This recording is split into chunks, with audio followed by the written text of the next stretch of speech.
here we are in this very weird situation. It's not weird, it's a nice situation. Nico is my friend, and I've known Joe since he was a child. I actually not seen him since he was 6, maybe, something like that. Yeah. So it's. I think the last time you saw him was when Moon Safari was released. Which is Such a pertinent, nice introduction to the whole thing, because Exactly. by some weird freak accident of circumstance, Nicolas, I saw him, 6 months ago, and he said that they had found this guy who was going to remix Moon Safari. Yeah. And it turns out it's Joe. So I said, I know this guy, So here we are. So it's nice to see you as an adult. Yeah. You've grown really well. Thank you.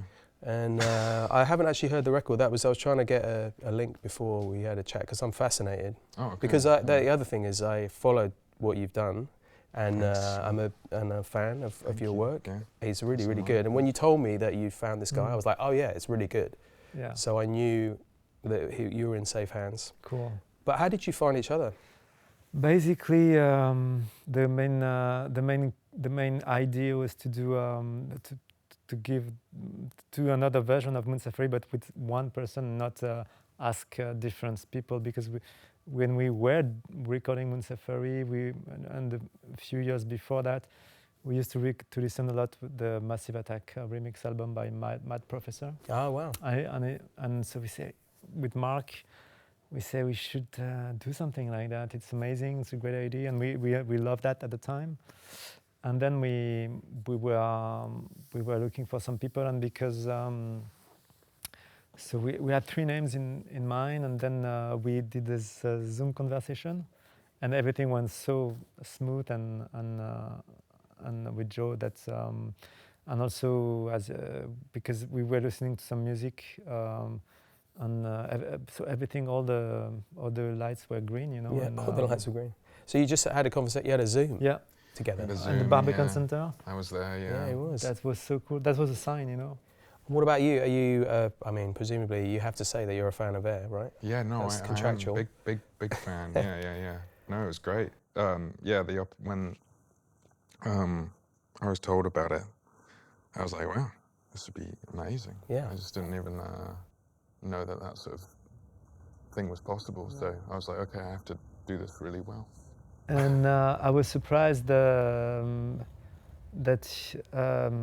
because it's a big amount of work for me, like to do a whole album. It's a lot of work, yeah. And you didn't look like scared of the challenge, you know. And I was like, I thought we were in safe hands, It seems an easy process, but when we had the idea, I don't know, for some reason, because maybe I'm French, and I said, oh my God, it's going to be complicated. Like in France, each time you ask for something, you say, no, it's going to be complicated. But at the end, it happens. It was simple, yeah. But here, it was simple since the beginning. And I was like, wow. And that was fun. But my perception is, first of all, you have to tell me how you pronounce your artist name. Vegyn. Vegyn, right. That's what I thought. Because I've watched YouTube videos and people are like, Vegyn? I'm like, right. Surely not. But you, as an artist, Joe, you're used to, and it's very much a thing of now, is that you do a lot of remixes and you do a lot of work with other artists where you collaborate. Right. So for you, it's not such a weird, it's not like a big step to be able to just kind of go in and take what he's done. And it was sort of too good to be true, really, right. As an opportunity. Obviously I've got a great relationship with that record, as with the rest of the Air catalogue, like Talkie Walkie in particular. So it was really nice to just get the opportunity to kind of work on something classic and sort of ruin it slightly. And how, Nico was talking before we sat down, he was just saying about how he looked, he opened up the session to look at the multi-tracks. I couldn't believe it. I still don't understand how the sum of the parts sounds like an album, because when you hear them separately, honestly. Yeah, but that's classic, Yeah, but basically we had 4 elements. We have the Fender Rhodes, any song, Fender Rhodes, Solina pads, always the same thing. And underneath pads with organ, and it's not even a great organ, it was a CX3 Korg, Yeah. And then I do my bass, and JB does sound design, And it's always the same order. And and when you hear the songs, they're all different on the album. Yeah, But it's the same instruments. But it's interesting. I mean, it's like you could say it's like a formula. I understand, and I would personally say that I spent a lot of time in our subsequent work together, me trying to persuade you to do that again, and get a lot of resistance, which was admirable. But do you think? But were you recording? Were you still recording in your little in Ruberg? So yeah, we did 80% of the job in my apartment in Montmartre. Yeah. And then, for some reason, we couldn't finish the album, and we had this record deal, and but we didn't know how to finish, and we said we asked then the record company to find a place isolated. Yeah. And for with a short notice, like 2 months. Yeah. And so we will promise the record company if you do that, we will finish it. Oh, wow. And that's what happened. We ran this house in the suburb of Versailles. And so we brought all the equipment there. And there was a piano, so we add some piano tracks. Yeah, okay. And we took each song and we say, okay, what's missing? Yeah. And that's how also we learn, because so many times in my career I've been asked the question, how do you know when a song is finished? Yeah. I think to learn the finishing point it makes you become a real artist and not an amateur, you know. And actually, the fact that we had problems to finish the albums, it means we were not ready yet to be in the big circus, you know. And in these 2 months, we learned how to finish a track, and that's we became officially a band, you know, a band who's making a record. The record company offered us 2 weeks at Gang, the studio in Paris, just to do the re-recording in a professional way. Like, for example, the vocals of Beth recorded with a real mic, and also and that's when we saw the Leslie cabin with the combo pedal. And I put the vocals of Sexy Boy in it, and it becomes this effect. So that was the Leslie cabin of Gang. And then we did. And that's it. We did 2 weeks there, and then we mixed it in July, and it was done. But in effect, it's one of those things where, and I feel like this is missing a lot of times these days, is having a deadline is so useful. I mean, it's like as soon as you actually have to deliver something. I heard this quote from Brian Eno saying, like, to make a good record, you need a deadline and not a lot of money. And something like that. And it's true that nowadays I saw so many young artists, they don't have deadlines because they make music with a computer. Exactly, because that's Jeez. I've got a fair amount of hardware these days. A few deadlines. We talked about I love deadlines. Do you self-impose deadlines? I do. Yeah. Right. I've got a few. You know, I think throughout the year it's always good. I've just sort of set sort of weird goals at the start of each year. And then attempt to kind of overextend myself. Right. And then typically there's a few more jobs that get added on top of that. But I always think that's nice to like. I just want to be like making things all the time. Yeah, absolutely. And whether that's like finishing or developing or writing, they're all kind of like different gears for me. Like I'm not trying to do too much of like I don't want to split my brain across like writing and like mixing at the same time. I'd much rather be like finishing 3 projects at once rather than attempting to kind of, you know, write one and do this other one. But right. Stay in the same mode if you can. Yeah, I guess so. How did you find the multi-tracks that you were given of Moon Safari? I mean, is it something that you recognise, or did it feel very different from other things that you get these days? Or? I mean, it was cool. It was just cool to kind of like lift the hood on a classic record. There's a lot of spring reverb. I noticed that. Yeah, maybe. I think that might be the secret sauce. He'd be like, I don't know. Yeah. I don't remember. We used to Did you have a reverb? Yeah. What did you have? On the recording in my apartment, we had the DP4 and Sonic. That's we use the tempo delay, the hall reverb, a big hall, I don't know the name of it, and the preset synth Doppler, which is a chorus going in a delay, chorus going in a reverb, and that's and maybe a guitar amp to crunch it up a little bit. I mean, limitations are wonderful things, I would say. Yeah, and then we had some guitar pedals, and then that's it. And the Ibanez 8202, which all the sound is like that. It's just the feedback of this thing. But yeah, limitation, and we had one guitar amp and one mic. Do I remember correctly though? You had like a Fostex multi-track recorder. How was it recorded? It wasn't done we to bought the white Fostex digital 8 track. It's an 8 track. So yeah, all Moon Safari is 8 track. So it was all, did you get 8 tracks or did you get, that's all you got? Yeah, pretty much. But isn't that amazing? I mean, so I nice. love, I mean, I don't know, but one of my favorite things of recent times was like, you know, Space Oddity, you know, you can get the 8 track. I mean, I've got tons of them. You can like find them on BitTorrent or whatever. People's multi-tracks, which is very naughty because I would hate to have anybody look at my multi-tracks, but looking at other ones, it's very interesting when it's something that you know so well. It's like your ears, we sample in our heads, don't we? So we know it pokes out, so then you get to see it all taken apart. It's like a magic thing, really. What I noticed, as I said, is that every single track is so fragile and vulnerable in a way. And then when we put together, it's like this undisputable piece of art, you know, and that's a nice it's a nice image of what unity can do if people gather together and you can make something bigger than you. It's it's so simple and it's so banality. Banal, it seems banal. Yeah, but to it's say very that, powerful. When I see that, it's the evidence is in front of me when I look at that. And also I think that you struck upon a formula that really, really worked, and you recognize it, whether you realize why or not, you did instinctively realize it and you followed it. So you just it was very, very productive, you know. And also a relationship with another person, which is always difficult. It's complicated and hard to do that, but if you find a kind of way to define it by having a method and a formula, it can be very productive. But after all these years, the thing I think that I found that was the most enjoyable of all my career. Is that moment when you're with someone else in the studio and there's a great idea taking shape in front of you. And that's the best moments. After, the release album and the album is finished, is mixed, and you have success, but the best moments is when you're alone. I was with JB and suddenly magic happens. And I'm so,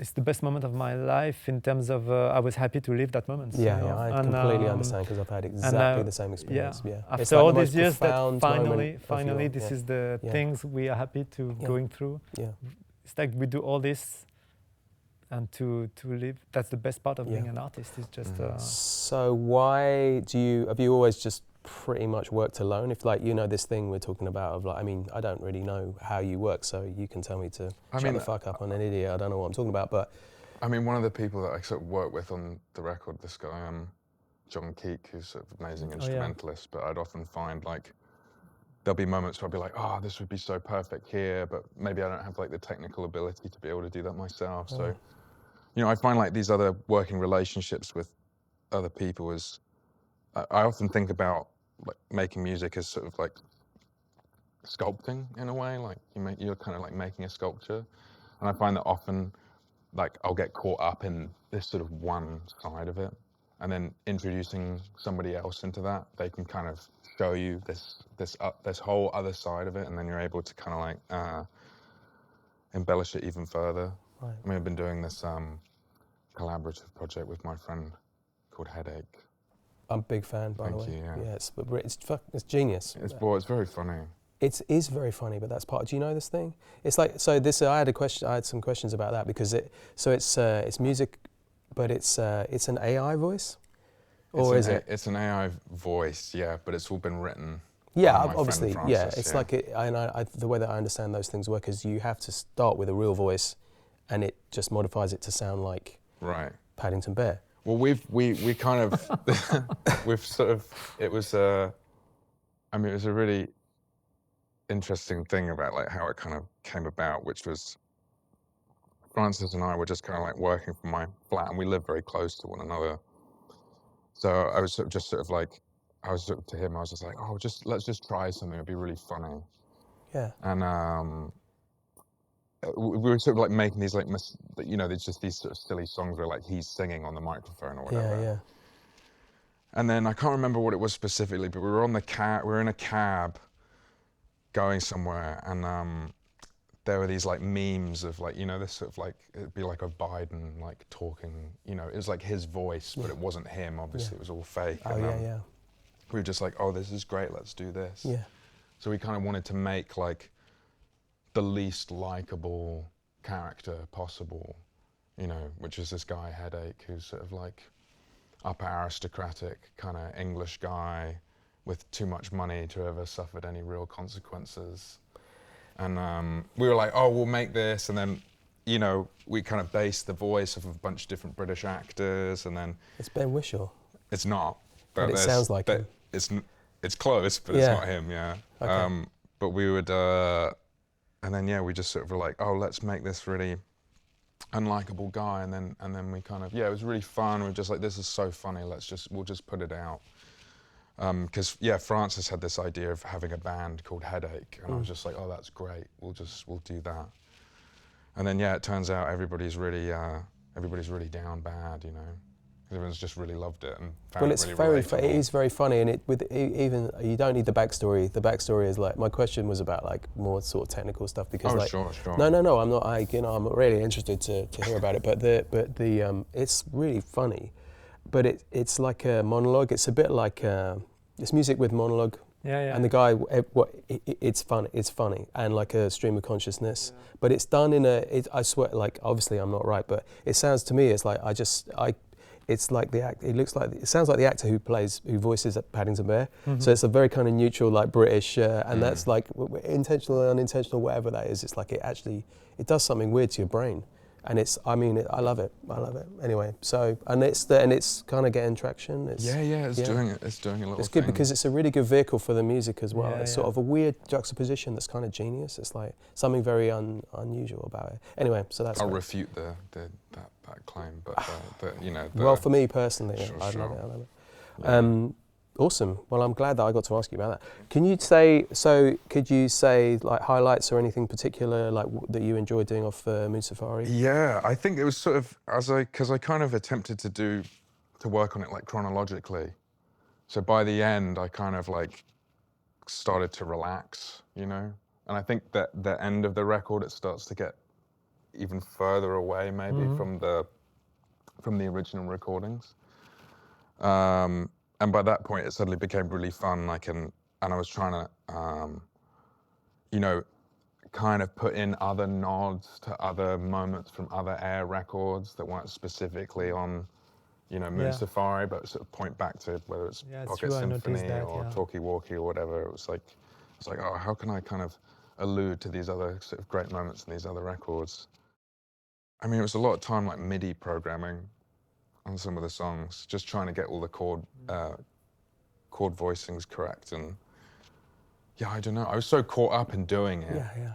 I was just sort of like, okay, I just got to get this done. But so as well, I mean, interesting. I wish I'd heard it actually, because I wonder how. Now I'm fascinated, like how broken down it is. Like, so you went back to nothing, or you used the vocals and? Yeah. For example, as I said earlier, when with Air we used to do remixes. We used to take the vocal track and we will rebuild the song based on the vocal track. And that's what you did on All I Need. But but I do remember you talking about like how there's two versions of Kelly Watch the Stars. Like you did it, and then you did a radio version because the other one was too slow. Yeah. And you just did it in like 2 hours. It's just like, that's very old school. It's very kind of like Motown really. It's like, oh, we know the song, we know all the parts. We just got to play them again a bit faster. Which is, it's fantastic. It's always the same story with Air because we come from the home studio, so you don't do demos, you do the final tracks since the beginning. And so we find an idea. Usually it's just 2 tracks, me and JB, but so you have a lot of space, and then you add stuff, and then you realize at the end, oh, the song is too slow, and it's too late. And basically, the problem with Air is that the songs are always too slow, and we understand that just when it's finished and it's too late, you know. Yeah. And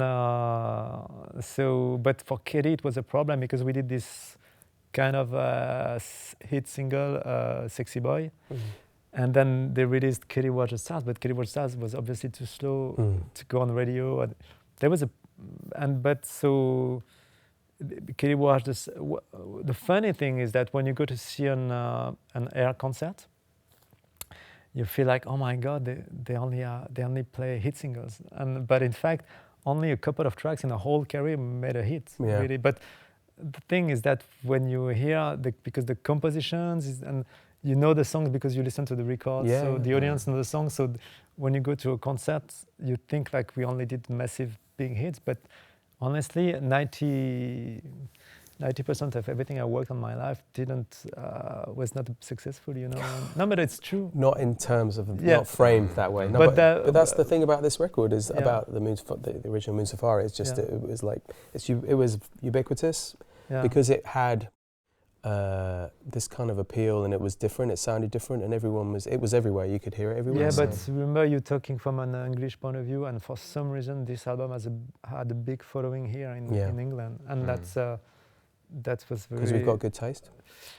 You get the best ears in the world, English people. I have to say, and as a French person to say that, like you're the best for music, you know. Yeah. For some reason, I don't know where it's coming from. What did you do? It's our language. You think so? Yeah, I think a lot of it's to do with it's all the chlorine in the water. Yeah, no, but the engineers come the best. But you know, the funny thing is that what I said about these tracks, it's like when you hear some Beatles recording, also the isolated tracks, they're kind of dirty and they don't play well. Yeah. But then when you listen, the song is powerful, and it's like it's. But I think that's what's gone wrong with recorded music since the Beatles, is that everybody started to really listen to things in isolation and make them perfect. Yeah. And then they became, went in computers, so they get more perfect. Yeah. I was listening to this thing when they were talking about, I can't remember which Beatles record it was, but they were running, like one of the guitar solos, they were running through a Neve desk, and then they like ran it back through and into the desk again, so it was degrading all the parts. They had to do it when the engineer was like out or something. That's the story Paul McCartney was telling to Rick Rubin. Right. He said that because he said they were breaking the rules in Abbey Road because it was like a very formatted rules with guy with the white coats and the brown coats and say, well, can we have more trouble on this solo? And they say, yeah, it's at the maximum. And then he said, yeah, but what if we put the maximum and then we send it to the maximum next, again, to the next channel? And say, and so McCartney used to say, show this example to see how they were breaking the rules. Yeah. And but yeah, breaking the rules, and it's part of the process. The other thing I would say, an observation about this record, it is a very early example of the bedroom producer having a massive global success. Because that was a very new thing back then. So exactly like you say, talk about breaking rules. I mean, you didn't have any rules because you didn't know the game. Good. You didn't know what you were supposed to be doing. You were just doing what you felt was the right thing, which is really bled into the way that people work in studios now in a good way. It feels like such a perfect way to make things, though. I'd much rather be making things in sort of complete isolation where you're not having to think about how it's going to be received or whatever. It's always that thing of like, just assuming that nobody's ever going to care or it's never going to go anywhere is so like freeing, But there was this scene in Paris where we were all together and we were happy to be big in that scene. We never thought that would be the worst of the world, really. Yeah. Because basically we were going out every night and we were meeting friends everywhere, and we wanted to be big in this environment. And everywhere we would go, we would have free drinks and stuff like that. And that's it for us. And I remember even when I saw my name on the record, that's it for me. I thought that I did it, and we had no idea it would be so successful. And it was funny in England at the time because there was this big French touch thing. It was suddenly there was a few bands that were coming through, and suddenly everybody was focused on France. And then the head of EMI, Philippe Pascali, gets his own like French people coming to London. It was like the beginning of that as well. Because of the Eurostar. Yeah, the Eurostar. We were in Europe. It's like suddenly like London was full of French people and French culture, and And, but yes, I think we were the first people. I mean, all these scenes I'm talking about, like even Chemical Brothers or Massive Attack. I don't know, but we were doing we were home studio bands, and that makes classic albums. That was the first time in history that was this process was there. Now it's like common. Yeah. Now that's all you have. Yeah. That's all there is now. Even if it's one more level up, it's that nice computer. I mean, it's the same thing though. What I'm saying is like, but you know, when we started, the computer was part of the home studio. Yeah, but now yeah. the home studio is the computer, and it's very different. No, and no, it doesn't. It's not the same, you know. It doesn't have the same kind of silhouette. It doesn't have the same kind of energy. I know, I understand. But I understand that also because everybody, you know, who even professionals, inverted commas, who work in big studios or whatever, they all started in their bedroom. You know, you all start trying to record stuff on your little tape machine, and you do all this kind of thing, and you get to a point where you can't. Well, when I was young, it got to a point where I couldn't do any more because the technology wasn't available. Like, I didn't even have what you have. But that's the thing. It's the thing. The technology evolving to a point where like, if it was me and I was the same point, I could have carried on, but I didn't. I got a job in a big studio because that was my only option. Whereas you, as a musician, these things were coming. And I remember you told me that, like Premier Symptoms, you didn't even have a multi-track recorder. It was all just MIDI. It was, you know, like MIDI. It's live. You hit play and you just play the songs. Basically, we had this sampler, S1000. Yeah. And I was recording a bass riff. Yeah. Then I was recording a Rhodes chord on it. Yeah. Then a pad of Solina. Yeah, and it's all samples in the one box that just plays as loops. And then it was the memory was full. Yeah, yeah. And so so then the rest we could do is to make this loop turning and then make some cuts on the Cubase, or send some delays to make some something alive, or and that's how we learn to make a song alive out of 5 seconds of music. You know? So just to, I mean, people would know, but to explain that you only have like 5 actual seconds of sample time to play with. You could make it less good quality and make it longer, but really you just have this short amount of time to. And then you just record it onto like a DAW or something. Yeah. And that's it. Even like the mix was the creating process when we mixed modular mix. Yeah. That was it. Like we will run it and we will experiment stuff. Yeah. And we will print it. And if we want, we could do that. We will not be able to do that at the same time. You know. But you could have done like 5 versions. Yeah. Just one after the other and chose the one that worked. But that's very cool because after that, when we bought this 8-track recorder, we kept these things that we learned. Yes, exactly. And we the only difference that we could make we could make a chorus and then a verse and then a middle 8. You know, like. We went back to traditional songwriting. Yeah. Oh, talking about songwriting, that was the main. I noticed that because in France, we were not as good as England as in terms of pop music world. So we didn't have this tradition of making pop songs, you know. So as a French person, when we started making music, we didn't even try to write a song. As all my English friends, when they try to make music, they try to make a song. Because that's engraved in your culture and in your history, and then all these masterpieces that has been made in this country. You're like, I'm going to make like the soundtrack to a porno movie. That's what I'm going to do. Yeah. It's perfect. But then when I hear melody, it can be a melody for a song, or even it can even not have a chorus, or it can be a verse. It can be anything. So we had this freedom, like. And Moon Safari is sometimes there's a song, but sometimes there's just a riff, sometimes there's a soundtracky instrumental, because we had no limitation in terms of form, because we had no history. Nobody before us did that, you know. So it was very. I think as our generation of listeners, it was the first time. It was like electronic music made like that because it was predominantly instrumental. You didn't need to have those structures. So it felt very different. And thank God I was French and my voice was terrible, so I couldn't write songs. Otherwise, I would be like any other musician. I will take a guitar and I will write songs. You know? But because I was not able to do that, or it was not cool doing this as a French person. I think that's probably more what you felt knowing you. Because you know that is a limitation. But you have written songs and you have sung and you have. But it's that because, as I said, because when you have an idea. Okay, what it is it a song? Is it an instrumental? I'm completely free. I will not force an instrumental track to become a song. Right. So of course I have songs because they were naturally songs, and when the idea came.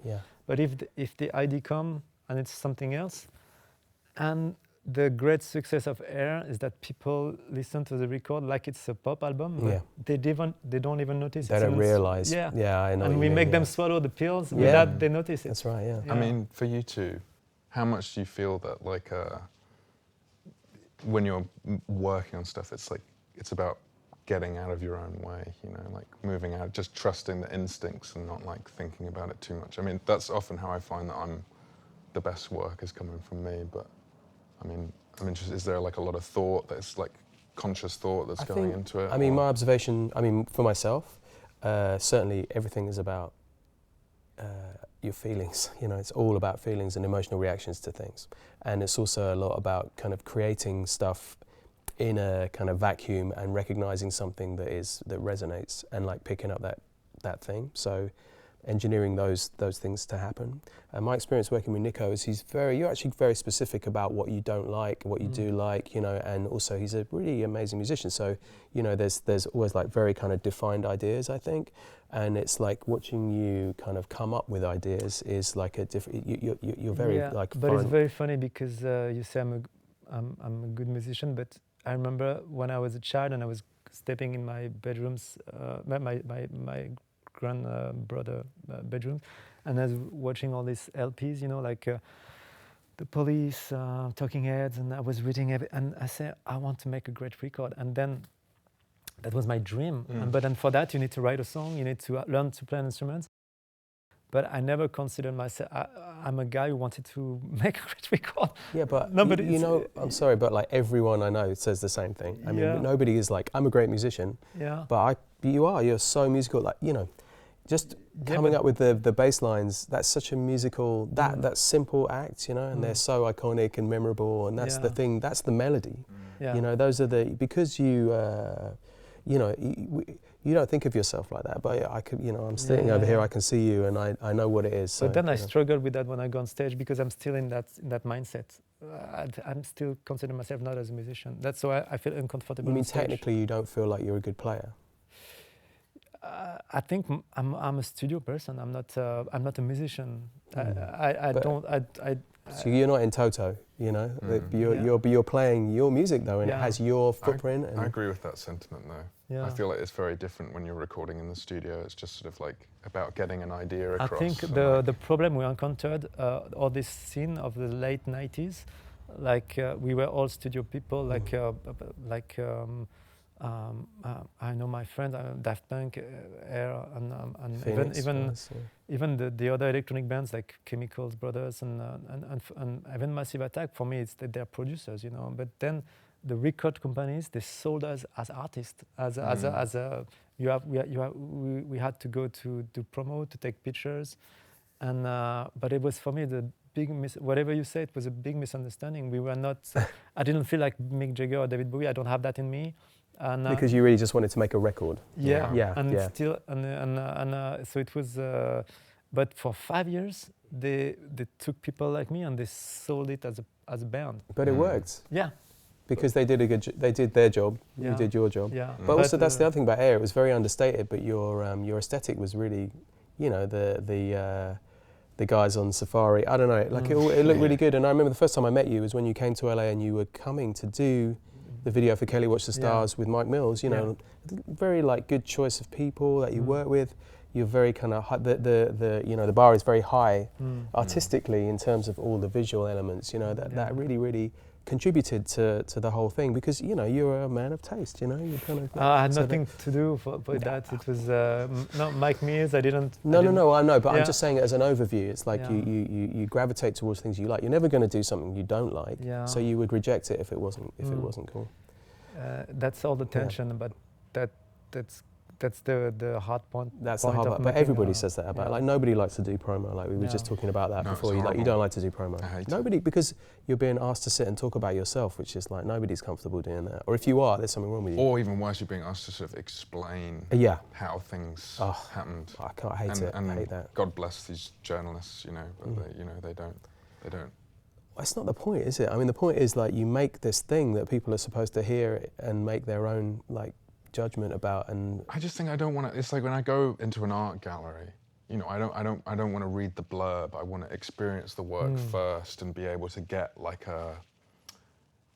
kind of come to my own conclusion about it, or at least get some sort of emotional reaction from it. Then maybe if there's some sort, then it's like, oh, well, how was this made? I think if it's done well, you know, what they're doing is trying to give some context to something. Like if you do go to an art show and you understand what happened to that person to make them do something, or you know, but it's never like that with music journalism. but it was meant. It felt like, but that was so much more important in the 90s, early 2000s or whatever, because before, if you wanted to listen to a record, you had to spend $15, $20 in order to get it. Well, whereas now you can just go and listen to it, exactly, you know, and make your own mind up about it. Well, I've lived through this period of where I started, which was that journalists had a record 3 months before everybody else, so they got to write about it and tell you whether it was good or not, and then to the day where it suddenly everybody gets it at the same time. It's like, you know, it changes the whole kind of shape of it, doesn't it? It's like, it's kind of. Are you a player? This was my other question. I mean, kind you're going to say no, but no, I'm not. But I mean, I've kind of taught myself keys over the past couple of years, but. But when you started making music, you hadn't like studied. I was just on the computer. Right, exactly. That was it. That was my other question. Is that what does your studio look like? Is it just a computer? Or I mean, I have some toys now. You know, I've been getting more into sort of outboard world and trying to like experiment. I mean, a lot of the process of making this remix record has been like, you know, how can I work with as few elements as possible? How can I make each part feel really impactful? And also like sit within a mix and not clutter anything. You know, it used to be like, you know, when I was first started making music, and or at least like my earlier works, it always felt like there needed to be like a lot going on. And maybe I've just like relaxed or gotten lazy as I've gotten older. But for me, it's like, you know, if I've got an OB6, then I'll probably be all right, you know. Yeah. But what I like about the few elements is that with because I'm actually because of I mean everything in air that you can hear, it's because it's there. There's nothing there that you cannot hear, you know, like and that's enough for me. Like I would never put a thing to support something else or to go underneath to make a mixture, or it's like if I do something, you hear it, and then that's it. And then I will not do something for something else. I will not, because I didn't know how to make a record. I didn't know you were supposed to. But when that's the magic. Like anything you hear, that's all there is. Yeah. Like and it's crazy when you open the session. There's nothing more. But that's the difference. I would propose one of the differences between someone who thinks about themselves as a musician and someone who thinks about themselves as not being a musician. Because if you're predominantly thinking about the instrument that you're playing, you're trying to get it heard rather than the combination of things is what you're talking about, is your reaction to the thing, the thing you're looking at as a finished thing. Yeah. I had quite a funny experience recently with a friend of mine who's sort of been playing guitar on this project that I've been working on, and I sort of finished a bunch of these tracks, and I sort of asked him quite candidly, I'm like, I'm trying to think about which ones, you know, we maybe have like 30, 40 songs, but I want to get it down to maybe like 9 or 10 and really just sit with the best ones. Like, which ones are your favorites? And he just listed all the ones that he played on. Yeah, well, that's exactly what I'm saying. Yeah. Exactly what I'm saying. Because you're saying, I don't really think of myself as a musician, I just want to make a record. It's true, because you don't think like that. That's why you made a good record, you know. Because plenty of great musicians made lots of instrumental records in the 70s and 80s, and it's called jazz fusion, you know. It's like something that became sort of a vehicle for something not pleasurable for, it's music for musicians, you know. Yeah, and you have to have an empathy with the people that if you yourself are a good listener, then you'll make something that you would like to hear, and other people will like it. But also, yes, because I don't consider myself as a musician, I don't understand solos, which is musical expression. But you know, like your bass lines are solos. Yeah, but it's a melody, it's a composition. Yeah, absolutely, you can writing on the score. Yeah. You know?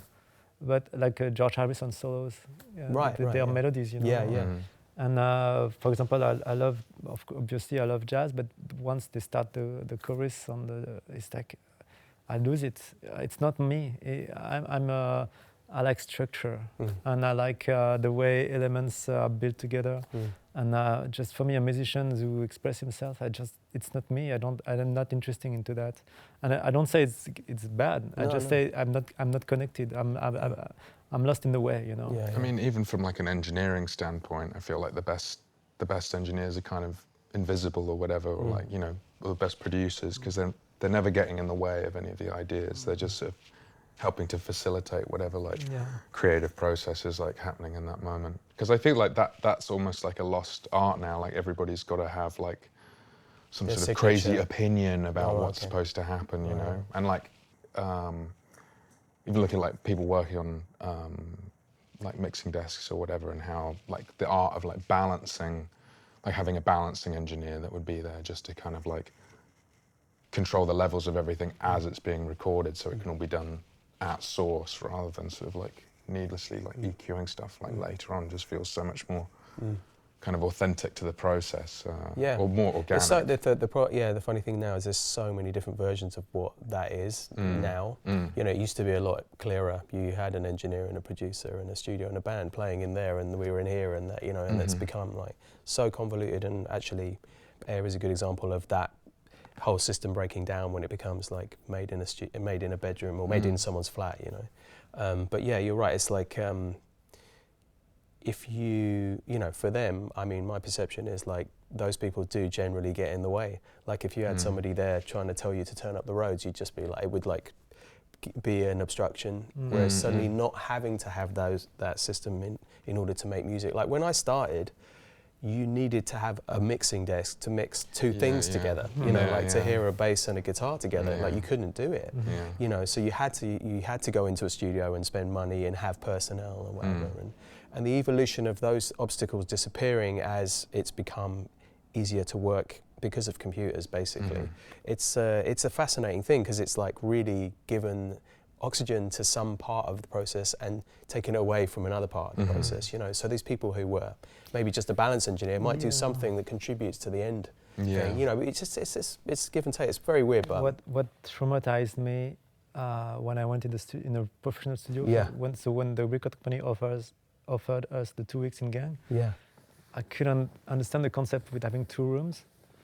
Because when you're home studio, it's always the same room, you know. And then I was in the room, and then I was hearing a sound like my guitar, my bass, and then I was going in the control room. It was not something the same. It was like, wow, I was scared. I felt like they take something away from me. And I hated it really. This is a really like a common thing that I've heard people say, and also it's something that really did evolve in like the 60s and 70s and 80s. Like, you know, I'm the same as you. Like, I'd rather just be in the same room. It doesn't, because everybody was obsessed with separation. You know, about separating the sound of the drums from the piano or whatever. And we learn, or I don't know, I know instinctively it's not that important. What's more important is the guys are in the same room so they can talk to each other, and you can hear what you're doing properly. But again, it's like breaking the rules, you know. Like the Beatles were not allowed to do that. You know, that was just how it was set up, and that was the interface they had to work with or whatever. So well, it's always just the performance, isn't it? Yeah, exactly. Like everything else doesn't really matter. But what's the best thing for the performance? That you can hear what you're doing, you can hear what the drummer's playing, you know, like that's you know, if that's compromised. So do you work in, do you use Pro Tools? Sorry. I'm all modular these days. Oh yeah? No. All modular? No. I'm in Logic predominantly. Oh, wow. Sort of the lesser of, you know, all the evils, you know. Did you start music with GarageBand? No, I had Logic Pro 9 and I held on to that for a long time. But it was Apple then, or no? Yeah. It was, Yeah. I think that was... Me, I switched on Ableton Live. You're onto Ableton now? Yeah, because I found again the toy aspect of my early days when I studied music with an Atari computer and a Cubase. There was something like a game. And then Pro Tools arrived, and then it becomes more like professional. But then with Ableton Live, we have this word in French called ludique. Ludique, it means playful. Ableton Live is playful, and for a non-professional like me, I prefer that. And You're like a, you know, multi-platinum selling international recording artist. You say as a non-professional like me. yeah. Amateur, yeah. But this is the charm of all of this. Is again like the charm of you as an artist. The charm of this world is that people don't realise. People don't realise. You know. I mean, isn't that a beautiful thing? Well, I was interested that you were sort of shocked or maybe surprised to hear that I'm in Logic. Yeah. Why was that? That's because because I consider Logic as more a kind of like something that comes with your computer, you know, which of course is the good thing, you know. But Logic was always it's like to me. This sounds horrible, but it's like a bit dumbed down or something. Oh, totally. Which is, but you know, that's not a reason to not use it. It's just because I come from this, you know. Yeah, so that is. Pro Tools is the most like that. Yes, yeah. And that's why in my head it makes sense. But I also understand that like Ableton is very musical, and people who write music like Ableton because of it was the first one to have like the you know granular stretching thing, the warping thing was just. I mean that's very cool. It's got a bit too much squash for me. It sounds like you can hear it. Yeah. And Logic definitely has squash. You know. What is Pro squash? Tools has no like master compression. You can hear Ableton. Like Fruity Loops has got it's like soft. It's like cotton. Yeah. It's soft. It's softening everything. on Ableton. I disagree. It's like it kind of makes things sound granular. I mean, they're way in my head that I make it. It sounds like it's been chopped into 48,000 pieces. You can switch off this parameter. I know, but even so, I still hear it. I mean, everything that goes through a computer sounds like it's gone through a computer to me. Okay, you know, because and it's not until you had that experience of like truly just working on a piece of tape to another piece of tape, you remember what that. But I remember like. when I started making demos when I was a teenager, I bought these drum machines like had Dr. Rhythm or the TR-505 Roland. Yeah. And it looks like a toy. Yeah. And I think Ableton Live it looks like a toy. Yeah. And so I have the sensation again that the one I have when I was 15 or 16. Fun. Yeah. It's like a toy, really. Logic is like it looks like there's too many things. GarageBand, you know. Yeah, it looks like GarageBand. But I understand it's very powerful. I think everything has become incredibly powerful now, and that's kind of the problem. Is that like even the kind of app on your phone, you can do all these things. It's like fucking bananas. So I'm completely. But you got to sort of choose your lane, you know what I mean? I feel like... Yeah, it's all speaking different... It's just speaking different languages, you know? Yeah. But like, I need to learn... I'm learning Pro Tools now. You don't need to. That I would argue you must not. Don't do it. I think I should. Don't do it. Just for the sake of it. If you're going to learn anything, learn Ableton. No. I learned Ableton. It's cool. But for me, making music with computers, it's like, you know, you have one end of it, which is like Max MSP, which to me is really interesting. And that was the way that I sort of found Ableton to be useful, because you can use Max for live, so you can build these things that will like manipulate audio, but then you can use them in a real world situation in a computer when your headphones. I mean, that stuff is all so cool to me, but it's too big brain. It's not. Like I'm just saying, from somebody that's never indulged in it, you know, I'm like, I have this idea in my head that I'm just like, I want to keep it as simple a process as possible. Like, I just want to kind of like alter the thing, like the sound on the piece of hardware, or it's like a Rhodes and it's just going to sound like a Rhodes, or like, you know, I'm kind of more into like, you know, I've got a Moog monophonic synth or whatever, and that's like great because it just does exactly that, you know, and I'm often like most comfortable in that. But I let go of like a lot of more of, like I used to be much more purist or whatever. I used to think like, oh, you know, you shouldn't use samples or stuff like that or whatever, but now I use that. I use Splice and stuff like that all the time. Like, I think it's great. Do you know about Splice? It's like royalty-free sample library stuff that you can just get. I mean, it's everybody uses it. I mean, I'm using a lot of AI stuff as well. Yeah, well, as a creative or whatever, or as somebody that's like, I think just making art in general is all about. It's like just making choices. Like at the end of the day, that's like what you're doing when you like make something. You're just going like, oh, it should be like this, or like, oh, maybe it should sound like this, or oh, let's move this part here or whatever. It's all just choices. And so if I think about like artists or whatever, and they're you know, artists have been working with teams since like the Renaissance or whatever, and I often think about that, like, or if I'm using a piece of software that's like, you know, often if people are like, this is bad, you shouldn't do this, I'm like, oh, I'm kind of more interested You in wanna know using what it it as a is. technique or whatever, because I just think like, at the end of the day, like not everything that you do, like with the AI stuff specifically, you still have to be quite careful about the stuff that you're choosing, or like, you know, or like how you're prompting it or what you're doing. But I kind of equate it to kind of going through a record store and just looking for Totally, samples that yeah. way. Yeah, you know, yeah. it's sort of the same thing. And obviously there's a lot of kind of like copyright issues and It's so blah, interesting. blah. It's a weird. We're in a weird spot with it. But I'm just always somebody, you know, we were talking about this earlier, like, you know, technology has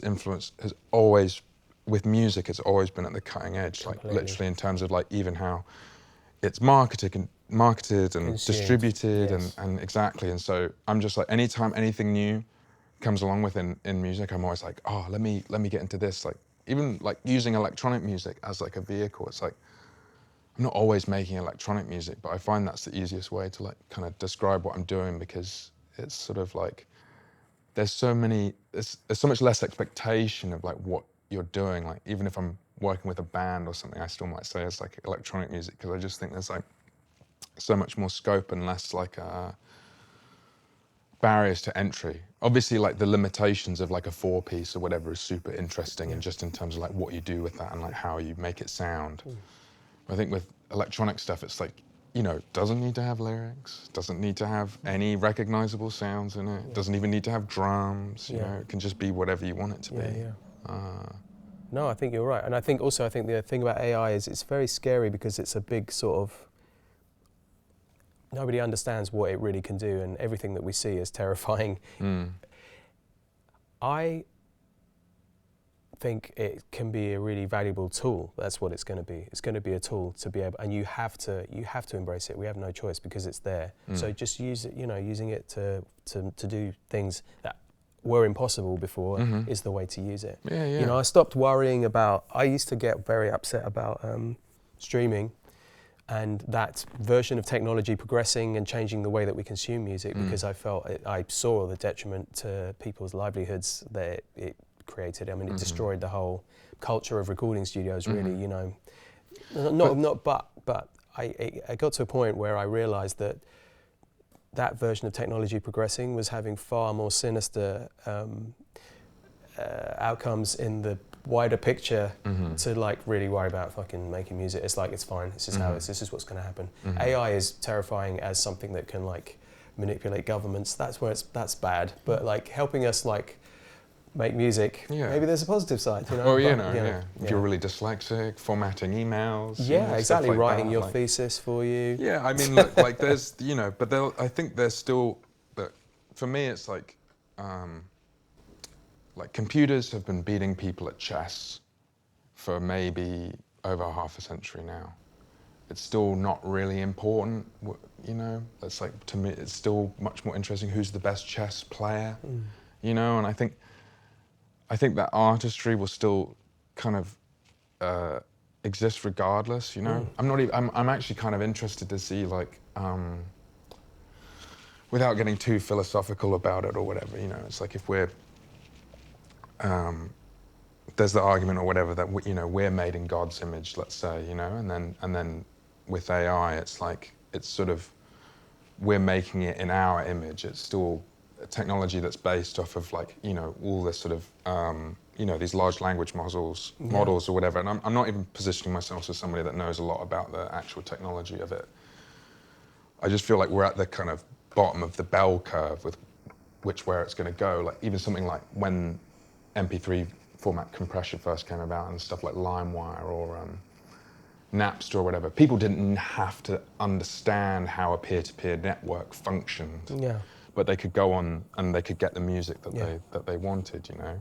Yeah. And I think we're seeing a similar thing happen with the AI. I was like, oh, I don't know how to use it, but I feel like there's you know, Deus Ex Machina or whatever, you know, there's potential for something to happen there, and I just think like, I don't know, I'm like, I don't want to like hold any kind of expectations as to like. But I mean, you're already using it in way. It's a good example if you're using it to make.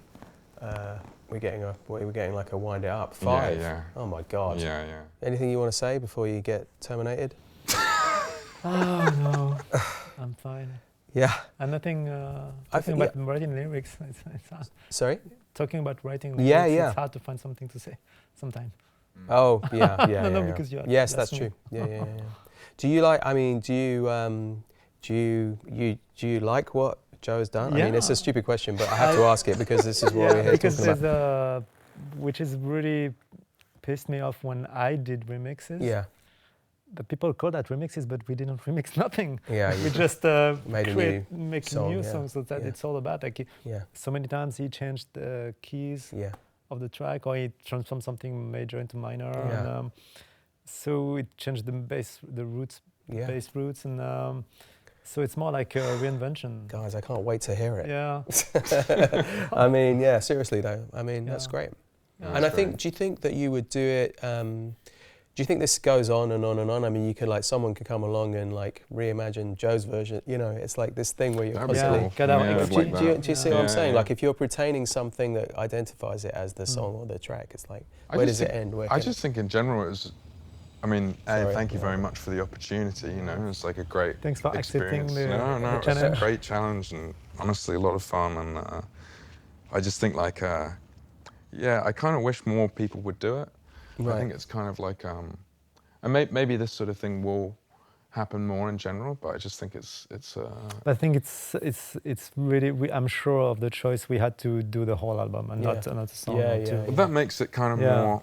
Special in a way too. It was a good decision. It's an unusual circumstance again because it's like with the artist's consent and not necessarily involvement, but here you are both sitting on a settee talking about it. You know, to these big records, it could happen. You know, it's sort of. I feel it's very kind of 2025.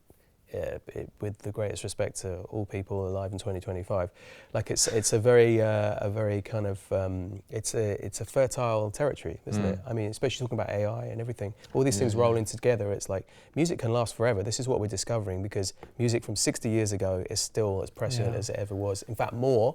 So it's like forever's a long time. Well, until we fucking all get eaten by monsters, which is you know of our own creation. Yeah. But exactly. but really though, it's like it's an interesting twist on something to be able to sort of like modernize it in a way that is compatible for a new audience, but also the audience previously, and how that can we could keep going with lots of versions of it, or you could keep going. It's like. I say to all my friends at the moment who are in their 50s, I said, there's never been a better time to be in your 50s, you know, and being in a band from the 90s is fantastic because everyone's interested in the 90s now because the internet is chopping up everything and selling it back to us. And if you happen to be around long enough, the thing that you made a long time ago still, it's retaining value now because of the structure of the way that the online world works. So, you know, see what I'm getting at. It's like, I don't know, it's a great thing. And maybe it is forever. Unfortunately, you're not in your 50s. No. But you will be. I'll wait around long enough, you know. Yeah. I'm getting older. I can guarantee every it. day. Anyway, I don't know what point I made there. Thanks, Winding it Nigel. up. Yeah, thank you. That's the thing. I'm so happy to have done that. Yeah, it's good. We should do that more often.